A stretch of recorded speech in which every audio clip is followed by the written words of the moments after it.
ازيكم عاملين ايه؟ يا رب تكونوا بخير. النهارده بقى الغدا بتاعنا كان ممبار وحلويات الجزار. بس انا صورت الممبار بس النهارده عشان الفيديو يعني ما يبقاش طويل عليكم. لو انتوا عايزين باقي الحاجات اللي هي الفشه والكرشه وكده قولوا لي وهنزلها لكم على طول. هنعمل النهارده الممبار باسهل حشوه وطعم احلى من المطاعم بكتير، والريحه بتاعته هتجيب معاكم لاخر الشارع.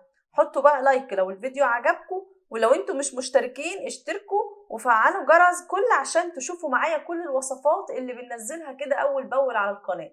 يلا بينا نبدأ كده على طول بالحشوة بتاعتنا. انا هنا ده معايا الممبار طبعا غسلينه ومنضفينه، هنركنه على جنب دلوقتي وتعالوا نحضر مع بعض الحشوة.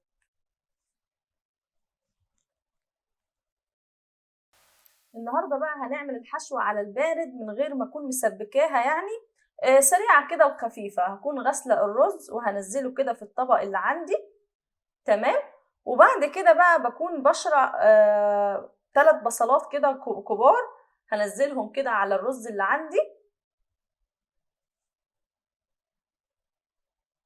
وعصير الطماطم بكون عاملاه كده في الخلاط بس من غير ما اكون ضايفه له ميه كتير، يعني بصوا الصلصه تكون تقيله شويه، مش عايزين السوائل تكون كتيره معانا في الحشوه. هديهم بس تقليبه لان المفروض كنت يعني الطبق يكون اكبر من كده شويه عشان الكميه كانت كبيره، بس مش مشكله. فانتوا حاولوا يعني تكبروا الطبق شويه. هقلب بقى شويه عشان الطبق صغير. وبعد كده التوابل اللي عندي فلفل اسود، شطه، كزبره. هحط توم باودر وبصل باودر كده احطهم مع بعض، وملح وبهارات. هجيب كوبايه الا ربع من زيت الذره، دي بتخلي الرز من جوه كده مفلفل وحلو معايا وما يعجنش. وهديهم كده تقليبه. بصوا الحشوة سهلة قوي وما فيهاش أي حاجة وسريعة كده وعملناها على طول. أنا الحشوة مش حاطة فيها شبت أو بقدونس كده أخضر، اكتفيت بس بالتوابل اللي أنا حطاها عشان هو بنفضل الطعم كده يعني. ادينا تقليبة بقى حلوة كده للمكونات كلها مع بعض، وكده الحشوة جاهزة معايا. هجيب بقى الممبار وهبدأ إن أنا أحشي. أنا بحب الطريقة دي أوي في الحشو، بتنجز معايا وسريعة بإيدي الاتنين كده. وببدأ بصوابع كده إن أنا يعني أحط الحشوة في الممبار بالشكل ده. بصوا ما بياخدش أي حاجة. مهم أوي طبعا في الحشو إن إحنا ما نكبسهوش أوي. إحنا بنسيبه يعني يكون في فراغ كده، ببططه بإيدي يعني ما بيبقاش مكبس كده ومليان. هوريهولكوا برضو دلوقتي. وبشيل بقى اي زيادات او اي رز زياده كده من بره عشان لما ينزل يعني الشوربه والميه ما يبقاش ما يبهدلش الدنيا يعني. بصوا ببططه كده بايدي، بصوا، وبشيل شويه من الطرف ده ومن شويه من الطرف ده عشان اول ما ينزل الميه يقفلوا كده على بعض، ما يبقاش فيه اي حاجه. هعمل واحده برضو تاني معاكم. بصوا بايدي كده بقى بحط الممباره كده وببدا ان انا احشيها. يعني احشوها باي طريقه، هو ما بياخدش اي حاجه. بوسعه بايدي كده وببدا ان انا احشي بالكميه زي ما قلت لكم، ما يبقاش مليان قوي عشان ما يفرقعش ويتقطع معايا كده لما ينزل الميه ويبدا يغلي ويتفتح. فانتوا بتحشوا بتسيبوا فراغ يعني بتبططوه بايديكم كده، مش بيتملي قوي. اهو. تمام. بايدي كده وببططه عشان اضمن ان هو مش مكبس. دي كده كل الكميه اللي انا عملتها اهي. تمام. هكون طبعا في الوقت ده حاطه ميه بتغلي معايا في حله كبيره على النار، وهجهز فلفل اسود وورق لورا وحبهان. انا هنا ما كانش عندي فلفل اسود حب، فحطيت كده يعني مطحونه عادي. تمام. هسيبهم يغلوا معايا كده، وبعد كده هنزل بالممبار واحده واحده.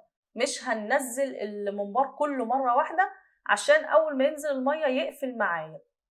ومش هنزله كله مره واحده لو الكميه كبيره، انا بنزل واحده واحده، ولو لقيت الكميه كترت بستنى شويه عشان الميه طبعا بتكون بردت، فبستنى شويه الميه تبدا يعني تغلي تاني، اروح مكمله باقي الكميه اللي عندي. تمام كده. اهو. ده بعد ما سبته بقى يعني كان خلاص قرب يستوي. بوريهولكوا اهو في الحله عامل ازاي وقفل من الجناب، والشوربه عندي زي الفل، مفيش رز واقع ولا اي حاجه ولا متفتح، لان طبعا احنا ما كبسناهوش جامد واحنا بنحشيه. اهو شايفين طبعا الملح ما بنحطوش غير لما بيقرب يستوي. احس ان هو خلاص قرب يستوي ببدا اظبط الملح بقى بتاعي.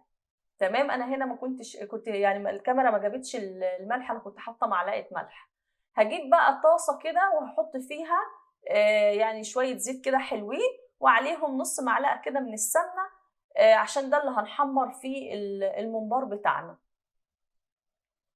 اهو الممبار بعد ما اتسلق واستوى معايا، هبدأ دلوقتي ان انا اقلي، احط بقى في الطاسة بتاعتي واقلي.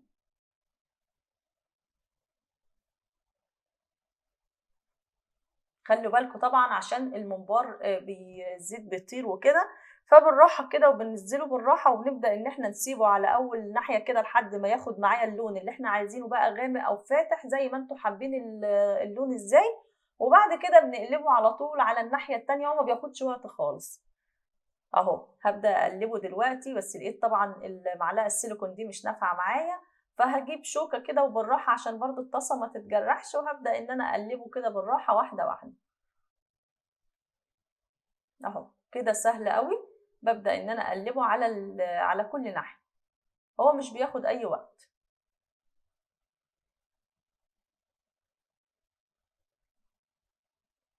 عايزة اقول لكم الريحة بتاعته جامدة جدا.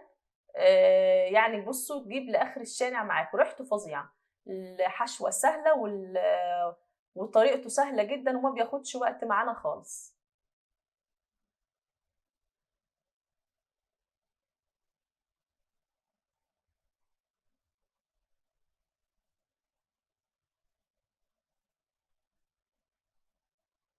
هاجيب بقى الطبق اللي انا هطلع فيه، وهبدأ ان انا كده اللي لقيت اللون بتاعه خلاص خد اللون اللي انا عايزاه، هبدأ ان انا اطلعه اهو.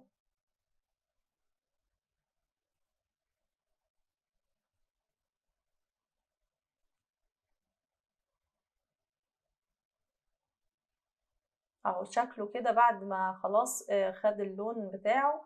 هبدأ اعمل برضو باقي الكمية، هكمل باقي الكمية كده في الطاسة.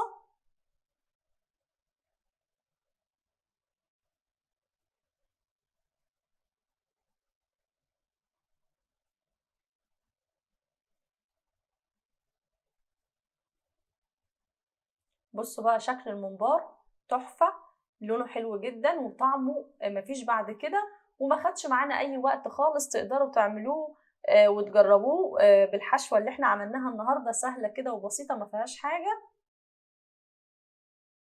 قدمت معاه بقى خلطة كده من الصوصات مع بعض، طريقتها سهلة قوي. كنت بشرة بصلة وحطيت عليها بقى الكاتشب والمايونيز وعليهم مستردة، ومعلقة كده من الخل وعصرت ليمونة، وقلبتهم مع بعض، وده كان الصوص اللي أنا قدمته معاه. حلو جدا وبسيط برضه في نفس الوقت.